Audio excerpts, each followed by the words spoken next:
Ciao. Roxiie says we're gonna talk about it.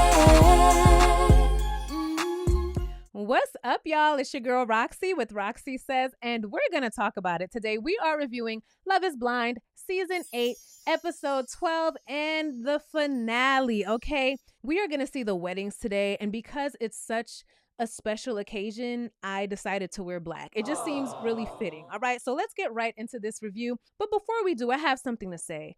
I feel like you and I have made it through a lot.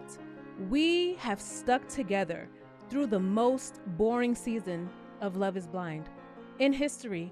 I feel like you and I have been through more than the couples on the show have been through. We have shown each other what true commitment looks like. We really have. They asked me first, and I have proven myself to you. I've shown up and reviewed every episode of this horrible ass season, okay? Now it's your turn. You gonna leave me standing here at the altar, or are you gonna hit like, comment, and subscribe and hit that notification bell? If you really love me, what you gonna do?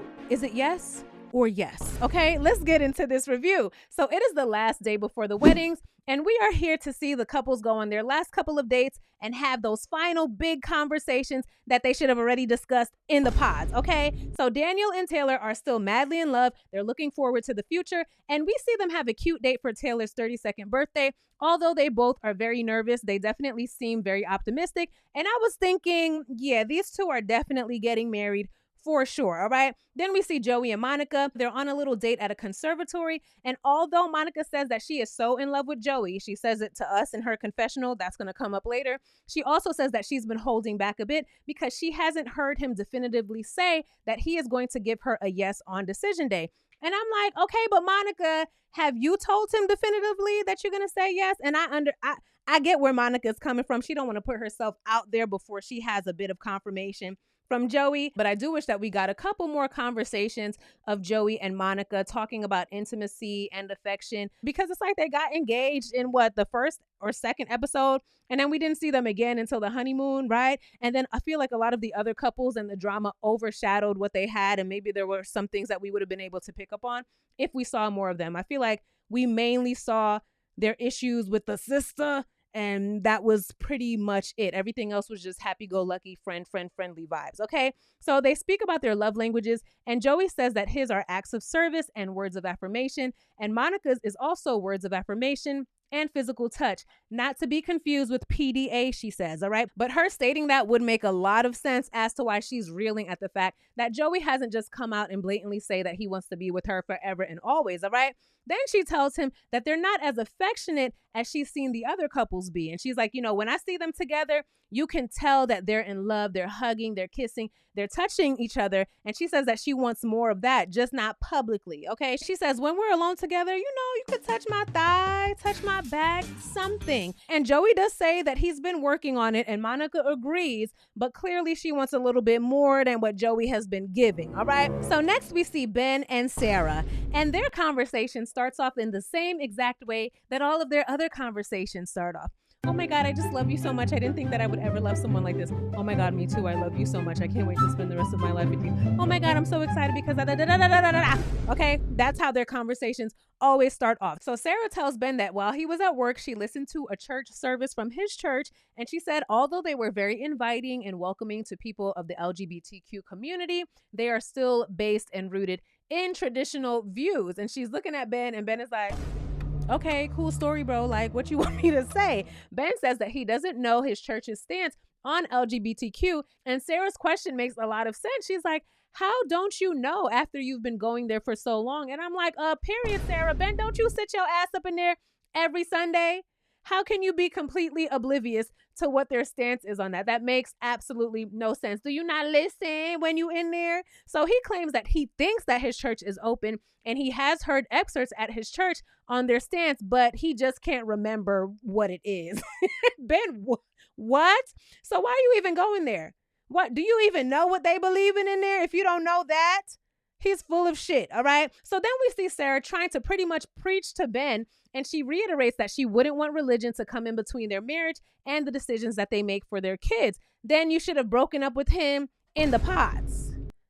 That's when y'all should have sorted that out in the damn pods, because he said what he said in there. And then she pretty much tells him that she's not really feeling his church and she would like him to entertain a different church. And Ben says, look, you're not going to go to a church where you believe in everything that they say. You know, you're not going to like everything. And I'm like, Ben, I know that you live by that, because I'm sure that when they speak about fornication, you be in there like la la la la la la la la la la la la. So I get where you're coming from. You take the parts that you want to take. So Sarah keeps saying that she's not trying to change Ben or make him go to another church, but you can tell that she really wants to change him and make him go to another church. And I think that it says a lot that Sarah was actually open to giving his church a chance. And now it's Ben's turn, right, to do the same. And he was like, nah, no, because he says that his church makes him feel good.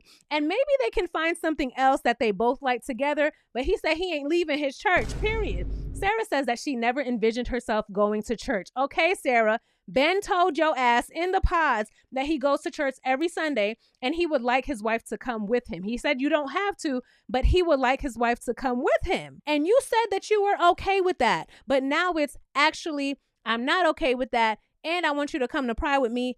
And I want you to stop going to your other church. And I want us to find a new church that's more aligned with my views.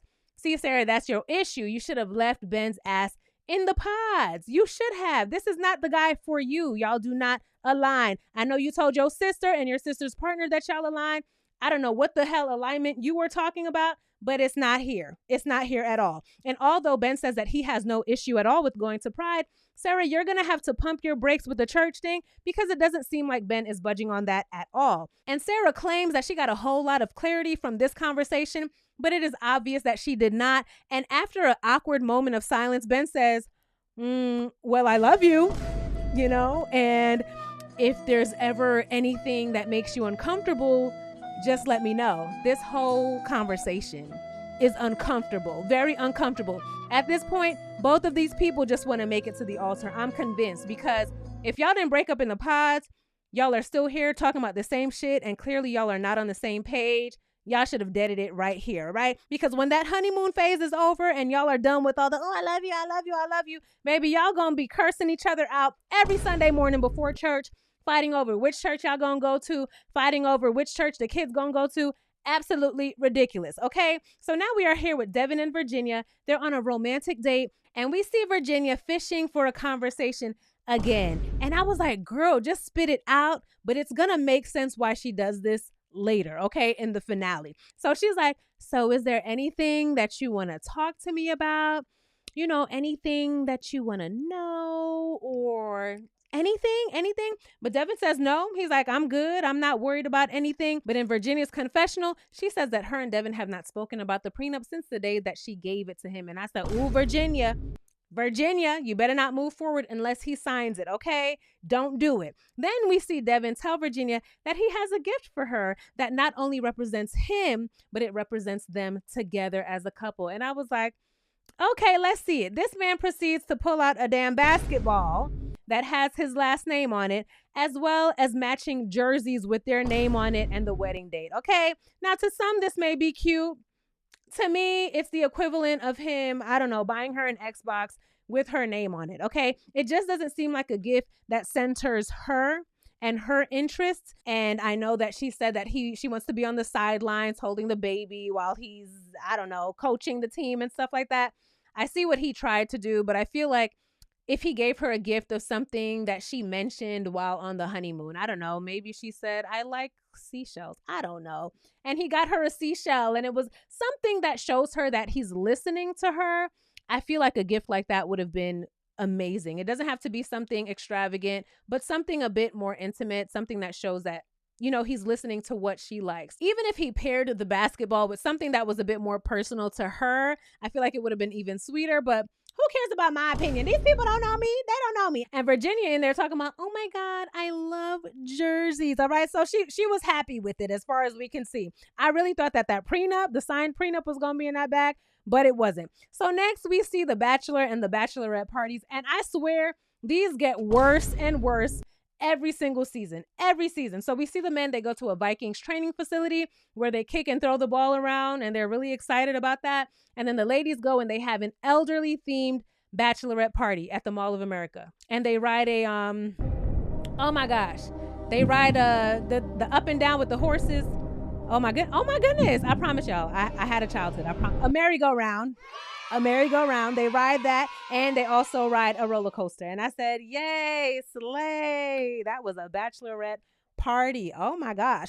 So the weddings are tomorrow, and we see Devon. He goes to Virginia to talk about the prenup finally, and he says that he had his family attorney look it over, and after review, they determined that it is exactly what Virginia said that it would be, but it is still good that he had someone look it over. And for y'all watching, do not just go signing shit because you in love.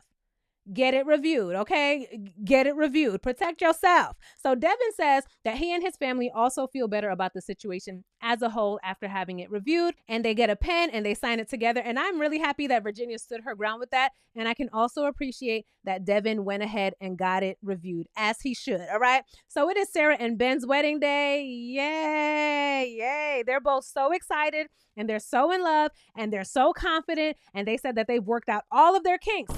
All the kinks in their relationship. They've discussed their differences in religion, politics, social issues. They just ironed everything out, and they are so ready to get married. Even though Sarah went to church with Ben, and when her family asked her while she was getting ready if she thinks he's open to going to church with her, she was like, I don't know.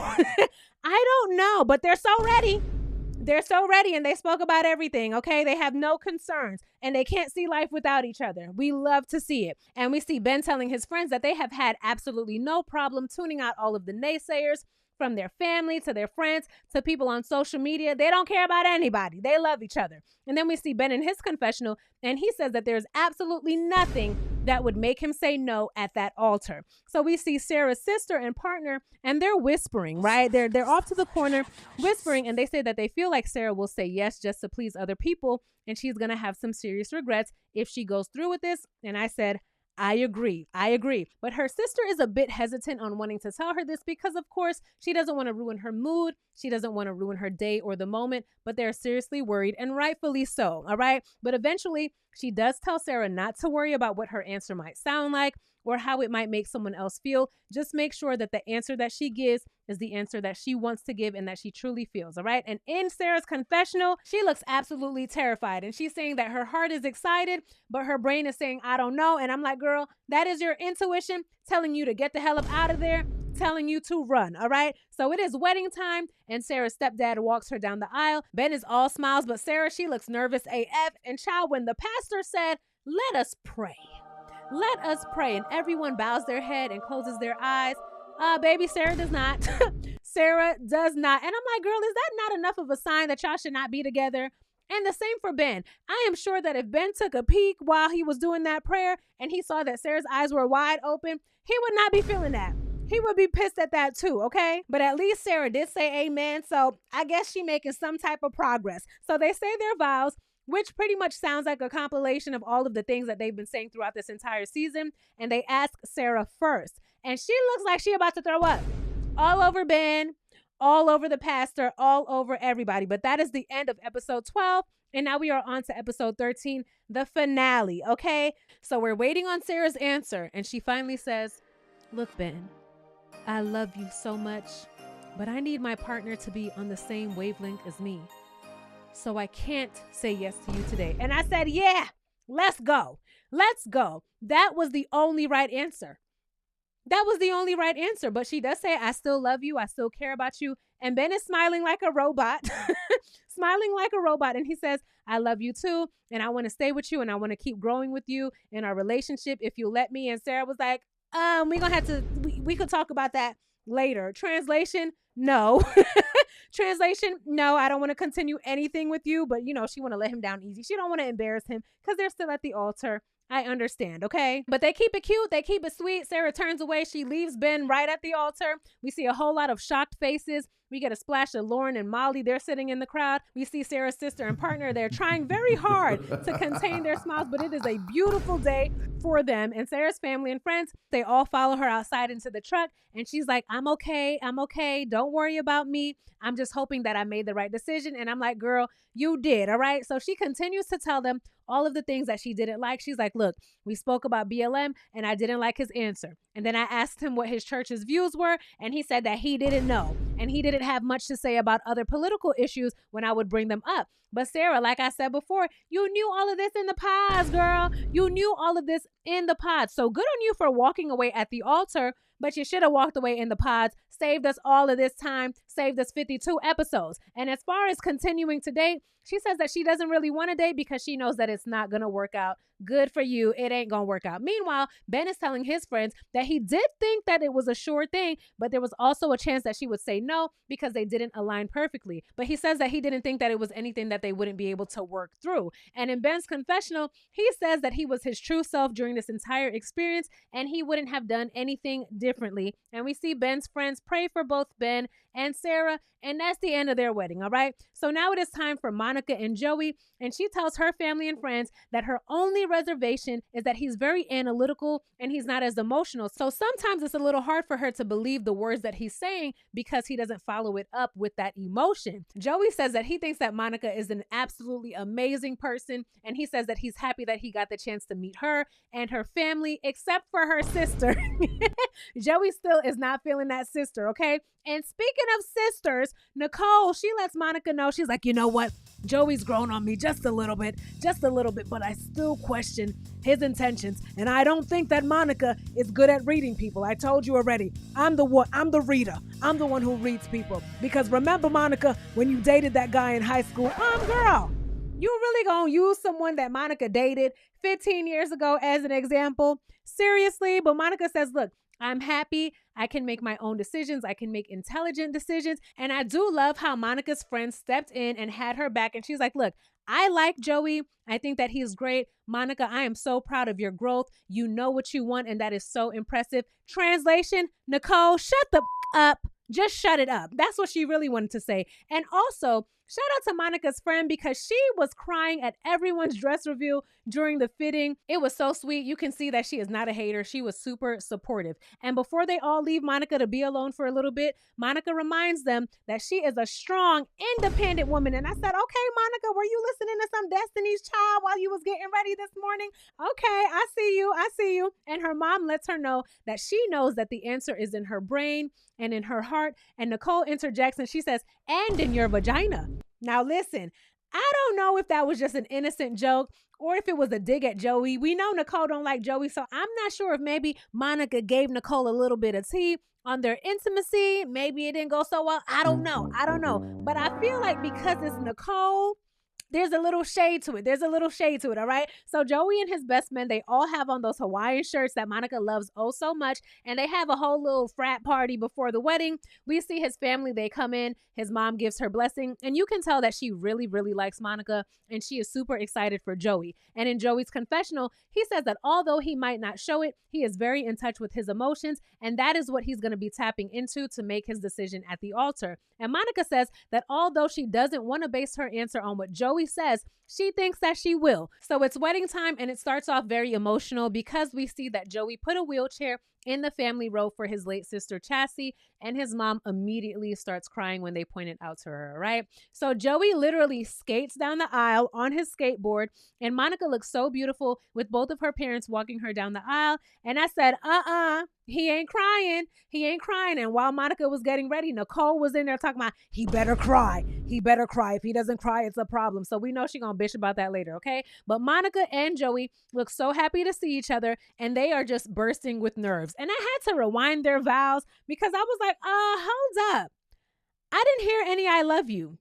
Not at all. Neither Monica or Joey said, I love you. Both of their vows pretty much talk about what a great journey this is and that they're so happy that they've gone through this experience with each other, right? But baby, when Joey ends his vow with, it's been incredible, when he said that, I was like, oh, child, it's done.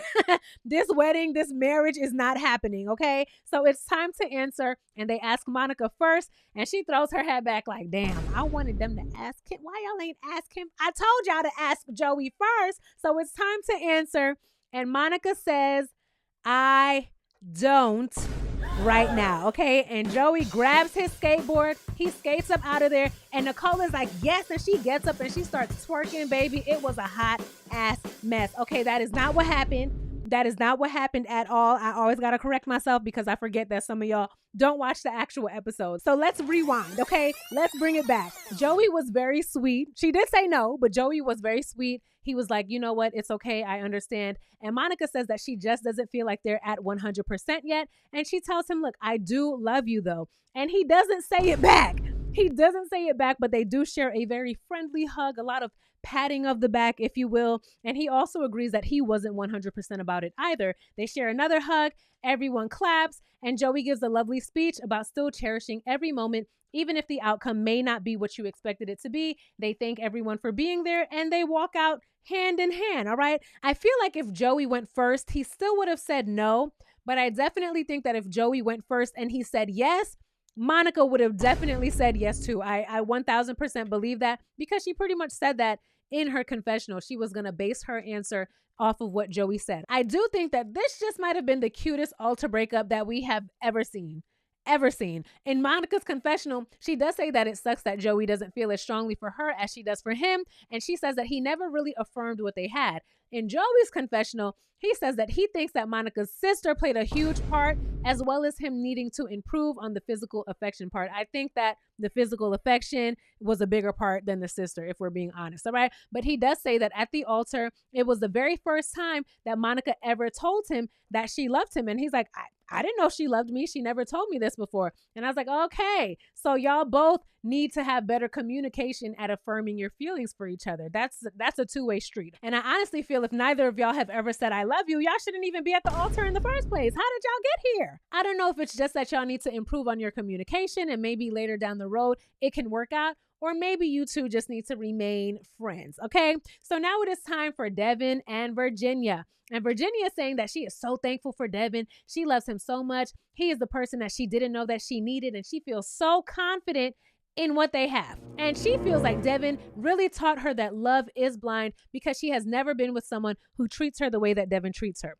Devon says that he hit the jackpot with Virginia. He loves everything about her, from her beautiful smile to her dimples, and he says that he is ready to spend the rest of his life with her. He also feels like they have overcome some really tough issues like politics and the prenup, and he's so happy that they figured it all out because he knows that with constant communication, they should be able to work through whatever other issues may arise, and he has grown so much from this relationship. We see Devon's mom and sister. They meet Virginia's family, and it's such a warm meeting. Everyone is inviting. Coincidentally, Devon's mom and Virginia's mom, they have on the same color dress. And Devon's mom reiterates how happy she is that Virginia and Devon are getting married. And she actually says that she hopes Virginia doesn't say no because she would love to have her as a daughter-in-law, and they make a perfect pair. And we see Devon, he's playing with his niece, who is absolutely adorable. She's going to be the flower girl. And Virginia keeps finding ladybugs as she's getting ready, and everyone is loving it because they're like, that's good luck. That's good luck. And she found 2, I think. All right. Virginia's dad is also excited, and he says that he has a really good feeling about Devon. He made a great first impression, but then he also says, I don't know, I can be wrong. I can be 100% wrong. And I was like, you might be, sir. All right. So it is wedding time. We see Devon's niece as an adorable flower girl. Virginia looks absolutely stunning. The venue is beautiful. Their vows are very sweet, and they speak on how thankful they are to be with each other, as well as how much they've grown through this entire experience. So now it is time to decide if love truly is blind. Okay. And they ask Devon first, and Devon says yes. Devon says yes. And then they ask Virginia, and she says, you know what? Baby, I love you so much, but I'm just not ready. I'm just not ready. Child, everyone was absolutely shocked. Lil Niecy was asking, what happened? What happened? Devon starts crying. Virginia starts apologizing to him, and then she leaves him at the altar, and her friends follow her. Everyone follows her out. And I do love that Virginia's dad hugged Devon and told him that he's a good man, and he's also disappointed because he liked Devon a lot. But I do feel that that was a very sweet gesture, and I love that he offered him some comfort in that moment, okay? So we see Devon, he goes out to the car with his mom. She's as heartbroken as he is, and they're both absolutely shocked. And Devon's mom says, how can she say that she's not ready for a husband when that's what this whole experiment is about?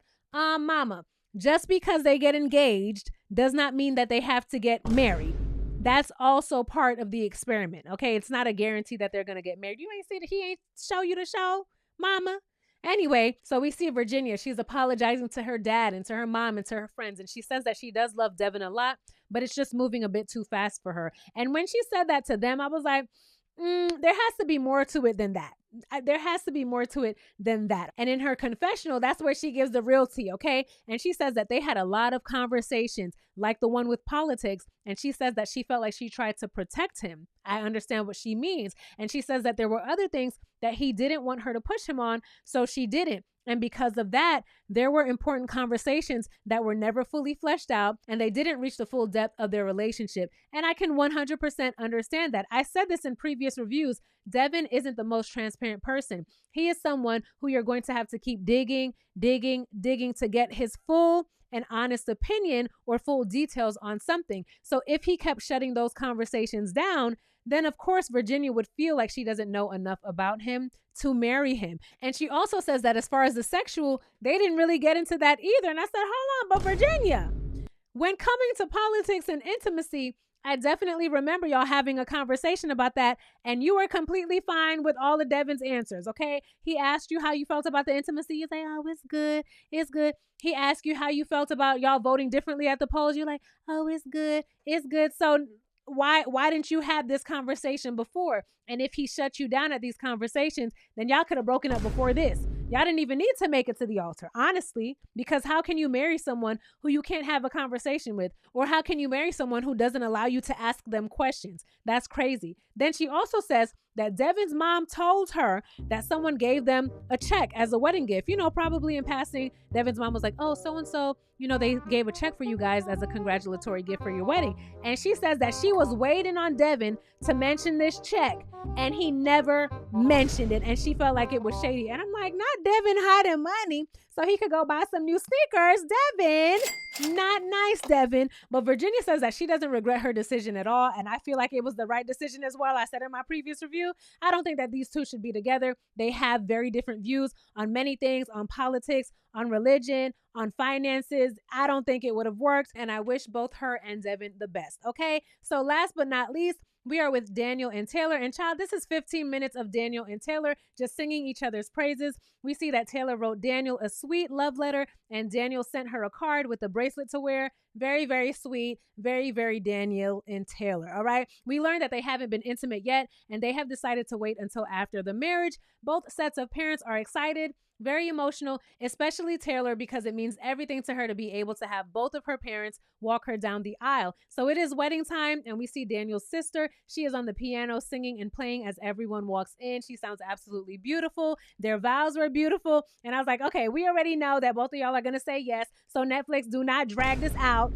Don't drag this out. All right. So Taylor is asked first, and she says, I do. And then they ask Daniel, and he says, I absolutely do. And I said, yay, now they are Mr. and Mrs. Hastings. Congratulations to them. I definitely like these two together, but Netflix, hold on. So y'all put us through this dreadful ass season for one married couple. Y'all better count y'all days. Count y'all days, but congrats to them. But oh my God, seriously? And Dave, you see this? One couple out of the 75 million people who entered in the pods, and you expect someone to put their complete life on hold before coming here, when it is well documented for years that only like 2, 3, 4 couples are likely to get married? Seriously? Boy, bye. Anyway, congratulations to Daniel and Taylor again. They had an amazing time at their reception, and they let us know that Operation Consummation is in full effect. I said, all right, now y'all have fun. So child, that was episode 12 and the finale of season 8 of Love is Blind. The worst horrible. See, I can't even speak. The worst season by far. The most boring. It was a bad season. It really was. We do have the reunion coming up, and it does look like things are going to get a little juicy. It does look like we're going to get a little juice, a little bit of tea at the reunion. Let me know all of your predictions. I do think that Daniel and Taylor will still be together by then. Let me know what you think. Do you think any of the other couples are going to get back together? I don't think that anyone is going to get back together, but we will see. Please make sure that you hit like, comment, and subscribe before you leave. Hit that notification bell so that you are made aware when I upload, and I cannot wait to see you at the reunion. Bye! Roxiie says we're gonna talk about it.